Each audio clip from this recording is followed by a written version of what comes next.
नमस्कार दोस्तों इस हमारे पूरे के पूरे भारतीय उपमहाद्वीप में जब ब्रिटिश सरकार को समेटने की बात आई तो उसकी जो है स्क्रिप्ट लिखने का दायित्व एक व्यक्ति को सौंपा गया। स्क्रिप्ट किसने आफ्टर ऑल टाइप की, ये बाकायदा एक तकनीकी किस्म का क्लरिकल काम था, ये भी एक व्यक्ति को सौंपा गया था। और वह व्यक्ति 22 मार्च 1947 को यहाँ पर पहुँचा था हमारे देश में, और उसने इससे पहले कभी भी इस देश की यात्रा की ही नहीं थी। अब उसमें सारी प्रवृत्ति, ये सारा संकेत जो है मेरा जिस अधिकारी के बारे में है जिसने सारी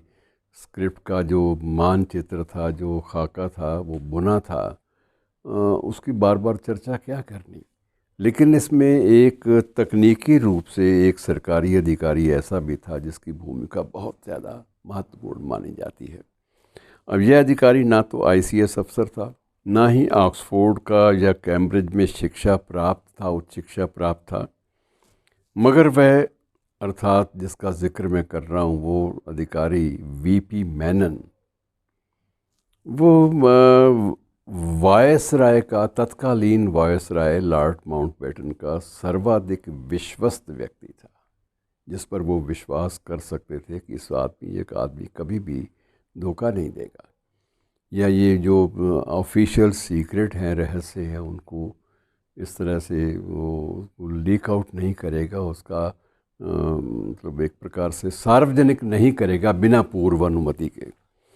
और ये अधिकारी अर्थात ये वीपी मेनन, ये भी इसका जीवन जो है बड़ा विचित्र था। ये 12 भाई बहनों में सबसे बड़ा था, 12 भाई बहन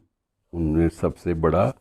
और 13 वर्ष की उम्र में इसे पढ़ाई छोड़नी पड़ गई थी क्योंकि परिवार में कोई भी साधन पढ़ाई के लिए उन दिनों में मुहैया नहीं हो पाता था। अब इसने सबसे पहले अपने थोड़ा सारा 4 पैसे कमाने के लिए, ताकि रोटी रोज़ी चले,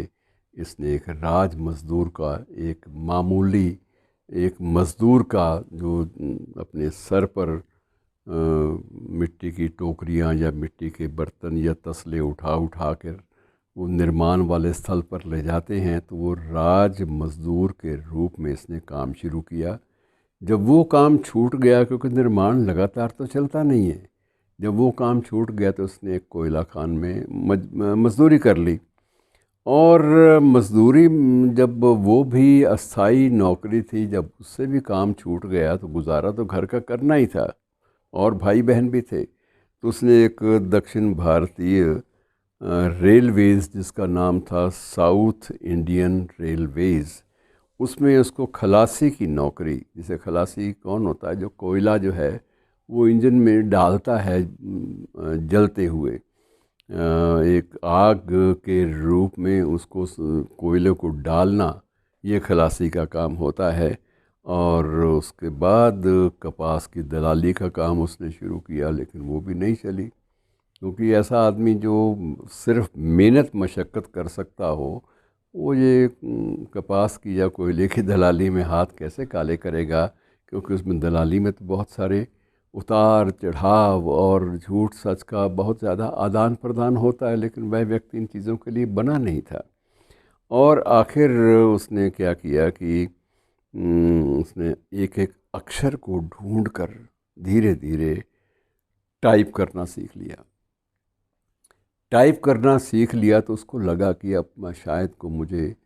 सम्मानजनक ढंग से या को अच्छे बेहतर वेतन वाली या बेहतर पगार वाली नौकरी मिल जाएगी। और ये एक चमत्कारी मिसाल है कि आदमी कहाँ से ज़िंदगी उसने शुरू की और किस पद पर पहुँचा, और ये आप अंदाज़ा लगाइए। तो उसमें ये भी था कि आगे चलकर वो माउंटबेटन का विश्वसनीय सलाहकार बन गया, और माउंटबेटन को भी इस पर भरोसा था, ये मैंने पहले भी जिक्र कर दिया है। तो एक दिन माउंटबेटन ने इसको शाम के वक्त बुलाया कि अब जो स्क्रिप्ट है उसे नए सिरे से टाइप करना है, और उसको टाइप करने के बाद ही इस देश की स्वतंत्रता का विधिवत औपचारिक रूप से इसकी अनाउंसमेंट, इसकी घोषणा की जाएगी, तभी वो मूर्त रूप में आ पाएगा। और उसमें जो बुनियादी सूत्र बताया कि ये बंटवारा है, और बंटवारे में जो है वो सारे हिंदुस्तान की, सारे देश की विधानसभाओं को ये अधिकार दिया जाना है कि वो क्या करें, किस तरफ जाएं, भारत में रहें या पाकिस्तान में जाएं। तो इस बात का निर्णय या तो रियासतों के जो शासक है वो करेंगे, या फिर जिन राज्यों में विधानसभाएं हैं, विधायिका है, वो विधायिकाएं करेगी। और इसी प्रकार से उस बंदे ने दोपहर के भोजन और रात के भोजन के बीच में जो भी उसको वक्त मिला, उसने ये स्क्रिप्ट टाइप करनी शुरू कर दी। एक बार वो, क्योंकि उसका आना जाना उन दिनों में ये तो था नहीं कि हेलीकॉप्टर से कोई आदमी प्रायः जा पाए, और ख़ासकर उसका तो पद ऐसा नहीं था कि जिसमें विशेष विमान लेकर वो कहीं भी यात्रा करे। तो एक बार शिमला जाते समय वो दिल्ली पहुंचा और उसे पता चला कि उसकी जेब कट चुकी है। अब वो बड़ा संकट होता था कि अब वो अपने पद के अनुरूप किसी से भी कुछ मदद भी मांगे तो किससे मांगे, शिकायत दर्ज कराए तो किससे कराए। तो ये सारा संकट उसके सामने था, और उसने बेहद सकुचाते हुए अपनी रेल की जो सीट थी, जो फट्टेदार सीट होती थी उन दिनों में, उसके सामने एक बुज़ुर्ग सरदार जी बैठे थे। तो उनसे बड़े संकोच के साथ ये आग्रह किया कि देखिए, बात ये है कि आप तो बुज़ुर्ग हैं, मैं आपके बच्चों के समान हूँ, पर मैं आपको झूठ भी नहीं बोल सकता कि मेरी जेब कट गई है, और जब जेब कट जाए तो मेरे पास कोई सहारा नहीं है, और मुझे सिर्फ 15 रुपये चाहिए ताकि मैं आराम से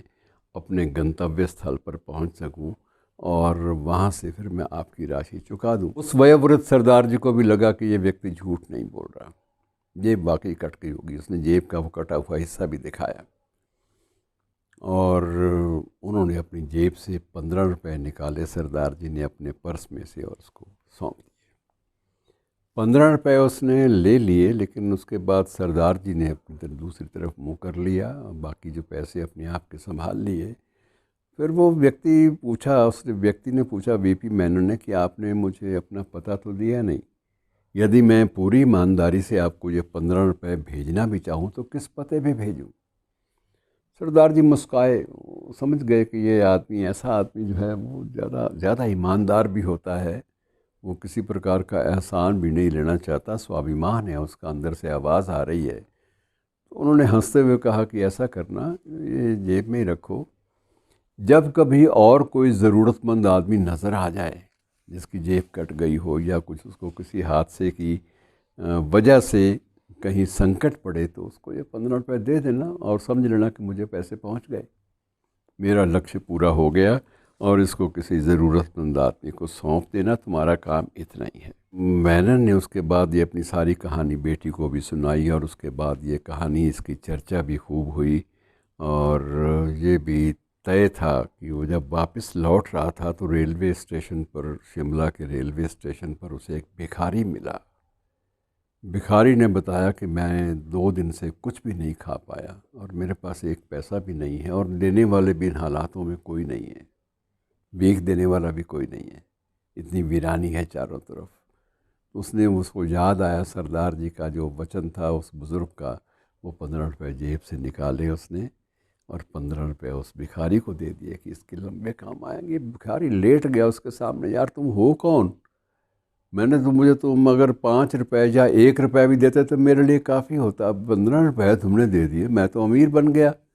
और कैसे दे दिए ये राशि मुझे समझ में नहीं आया। तो मित्रों, ऐसी चीज़ें जो है ज़िंदगी में कई बार ऐसी घटनाएं हो जाती हैं जिनका कोई स्पष्टीकरण, या जिनका कोई भी अता पता, या जिनका कोई कारण हमें ज्ञात ही नहीं हो पाता। शुक्रिया।